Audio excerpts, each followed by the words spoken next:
Hi everyone, welcome to this second video on lesson 13 of the variation and inheritance scheme of work. In the previous video, I went through these diagrams and we were trying to show students the difference between this religious view of species being created in the beginning and then not really changing ever since then. Contrast that with the Lamarckian view, which was that species can change over time because of adaptations that happen during an organism's lifetime. And we used the kind of classic example that I remember from school of the giraffe and why the giraffes have long necks. Now, where we're going with this next is to say, well, why is this wrong? Why was the Lamarckian idea eventually thrown out? And why was Darwin's idea eventually accepted? And the reason for that is that Darwin's idea was explicable. There was a clear mechanism which we could use to explain how it was that organisms passed on characteristics to their offspring in Darwin's theory, whereas in the Lamarckian theory, that the mechanism suggested didn't quite work, and that's a really important point about how science works and how theories develop.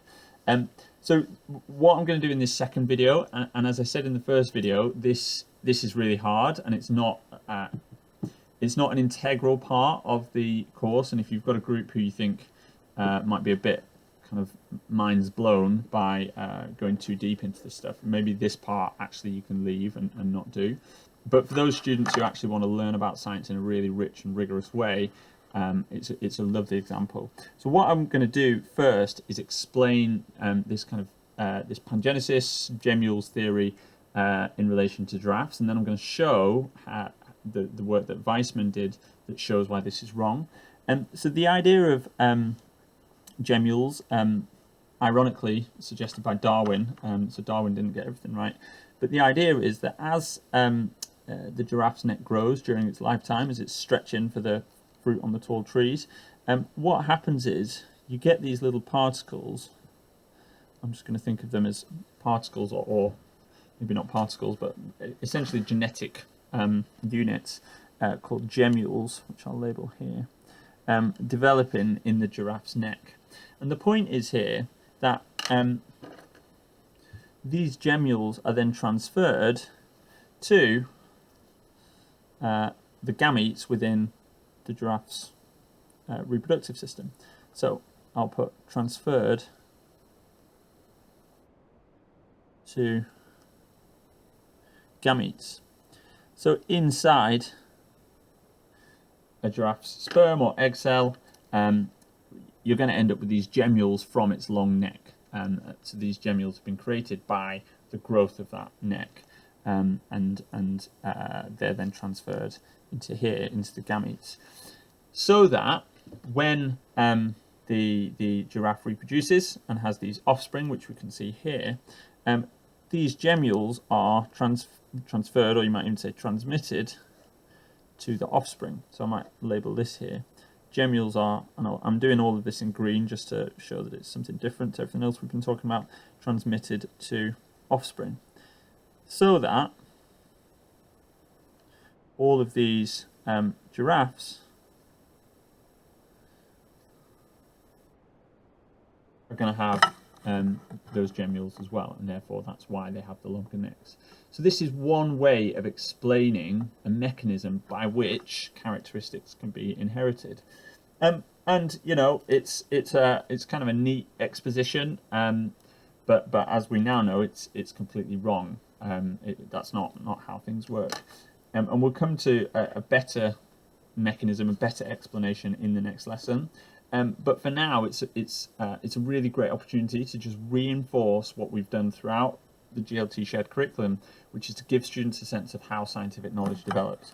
So what I'm going to do is use that idea that I've illustrated with the giraffe to look at another example, and I'm going to use the guess, deduce, check model. So I'm going to do, I'm going to write this, and I'll do this for students. I'll write the guess and then the deduce,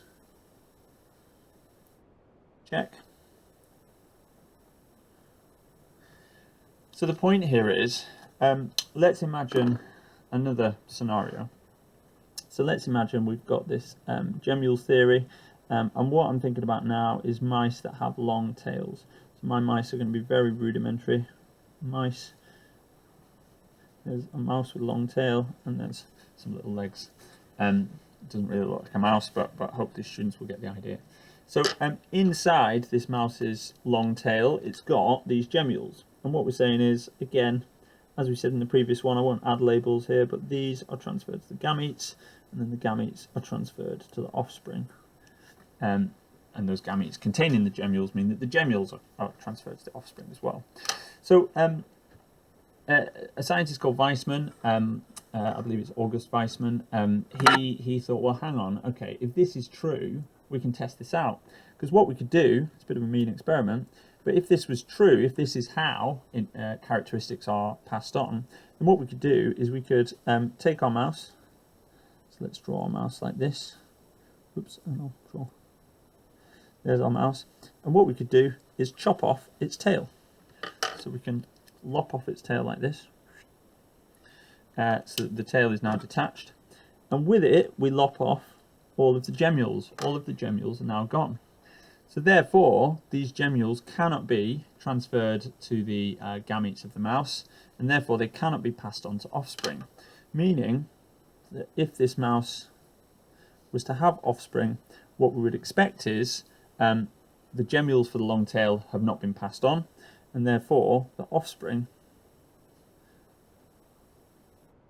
should also have short tails.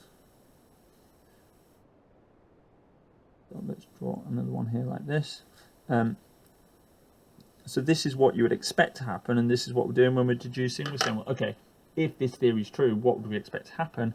You would expect the offspring to be born with short tails. So Weismann did this, and he did this over hundreds and hundreds of mice, and he chopped off all of their tails. So I can draw another mouse like this. And you can ask students, well, what do you expect happened? What do you expect he did actually observe with these mice that had their tails chopped off? What do you think was observed when those tailless mice gave birth to offspring? And actually, as you can probably guess, what happened was all of those mice were born with, wait for it, perfectly long tails. So all of the mice that were born in every single case had tails, normal tails, just like all the other mice that Weismann has ever seen. So what does this mean? Well, this means that the guess of gemmules is wrong, because this deduction would have said, well, this is a change that's happened during the organism's lifetime, and in that case, now this has got gemmules for a short tail, or it's not got the long tail gemmules, whatever, and therefore the mice should be born with short tails. But what actually happened was the mice are born with perfectly long tails. So this means our guess must be wrong, and we're going to need a new guess. And that sets the stage nicely for the new guess of inheritance. What was the mechanism? That's what we'll cover in the next lesson, which relates to Darwin and his theory of natural selection. So that's what we'll come to next time.